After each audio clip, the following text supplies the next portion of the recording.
Good morning, friends. I'm going to try to get through this without crying. Today is welcome back to another episode of the Daily Dash. Today is Monday, January 27th, 2020. Let me tell you what you need to know so you're in the know around the water cooler and in Carline today.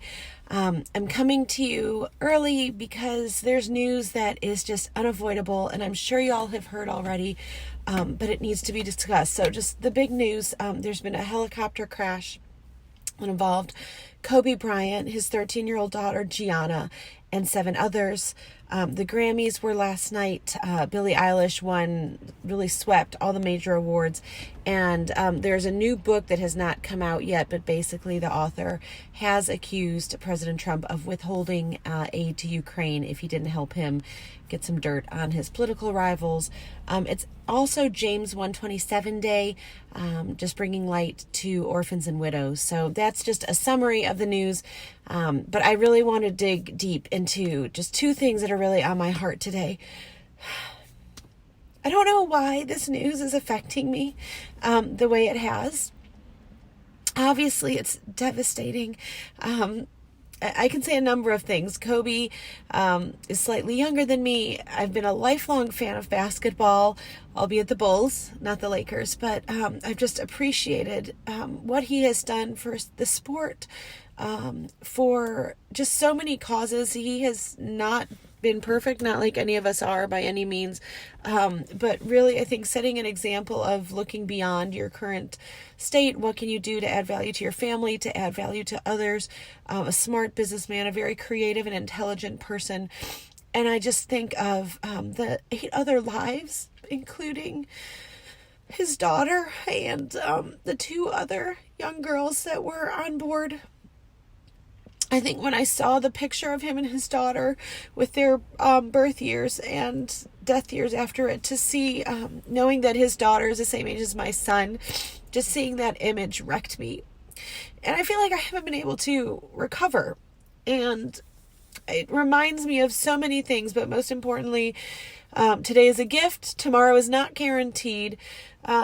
We have to, of course, we all have to go to work, go to school, do all those things, but there has to be more. There has to be more that we're living for. And so I want to seek to learn more about the other lives.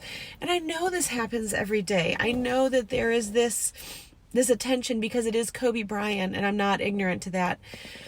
But it's hitting me hard. And so I just pray for Vanessa and his 3 other girls. I pray for each and every member of that family.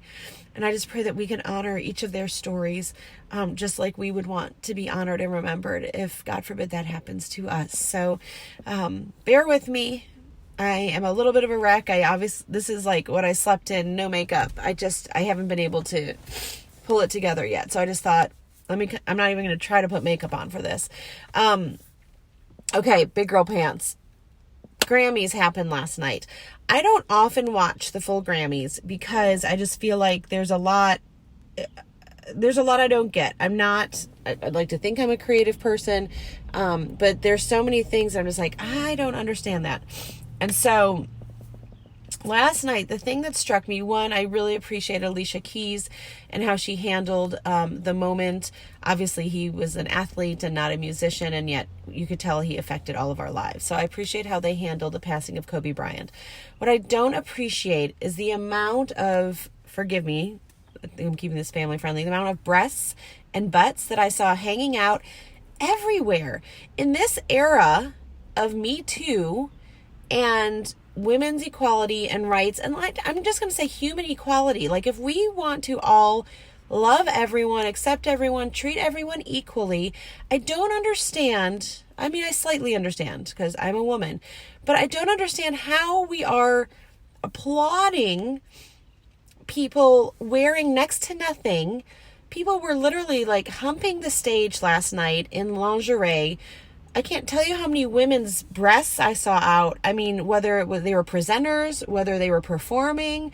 I mean, it was just, you don't see guys walking around shirtless everywhere, or less. the backup dancers, there was a tribute to Prince that I thought was awesome, but there was like a stripper pole, and then I just don't understand how you can't have both. As someone that has been a victim of sexual assault, as someone that used to dress a certain way to get attention, I understand women, and I'll just speak to you because it's what I know. I understand wanting to get attention. And I understand it's my body, it's my rights, I can do what I want. But listen, we cannot go around parading everything that we have and still expect to be respected, listened to. Our message is tainted if we don't value ourselves more than trying to expose every part of our body. I just don't think deep down it's what we want. I don't think so. Yeah. Thanks, Anthony. I agree. And I think, I used to think it's because I'm out of touch. I hear I'm old, whatever it is. I don't think we're sending the right message. I don't think we're sending the right message to our youth. I don't think any of those men that had those women dancing around them would want their daughters dressing that way if they were real honest. I don't think any father wants to see his daughter, or mother wants to see their daughter naked in a video, on a stage, anywhere. I don't think any brother wants to see his sister. I don't want to see my son, my daughter. It doesn't matter. But I don't know why we're still okay with women being sexualized in this way. And then we're surprised when we're hearing all of these, reports coming out of Hollywood, music, sports. Anyway, I just don't get it. And I don't think it's okay. And so there you go. There's my rant. I think we need to focus on honoring the lives of those that were lost and not on that. I think it's great to celebrate music and what it's intended to be, and not the sexualization and prostitution of women, especially on a day like today, James 1:27, where we are trying to honor orphans and widows and save those who have been sold into sex trafficking. And okay, so much. I could do a whole nother thing. I will stop. I will say there are two things I want you to be made aware of today from a sale perspective. Family Life Weekend to remember. It's an incredible marriage getaway. Half off ends today. You can use our group name, Connex, CONEX. I'll put a link below if you want to check that out. I'm going to be doing a giveaway soon, but this is the last day to get half off of that registration. It's also the last day to get a free book. Matthew Paul Turner's new book, When God Made the World, is coming out tomorrow. But if you pre-order it today and then fill out a form, which I'll also link below, you can get one of his previous children's books for free. So it's a great deal. And I love the diversity and inclusion that they have in those books. So that's it. I want to just not pray mourning. I know that Ecclesiastes say there's a time for everything under the sun. And there's a time for mourning. And I feel like I was apologizing a lot yesterday for feeling how I felt, because I don't quite understand why I'm feeling this way. But I've also been encouraged not to apologize, and just to feel and to grieve and to mourn and to pray. And so that's what I'm going to do. And so I just pray. I know a lot of you are hurting out there as well. There's a lot going on in our immediate circle that I mourn as well. So I just, like I say, jumping into the juxtaposition of life and joy, but also sadness and mourning. So just pray for you. I pray each of you has a great day today. Make sure you make it great. And do not wait to tell someone you love how you feel about them. Please, please. Okay, bye, friends.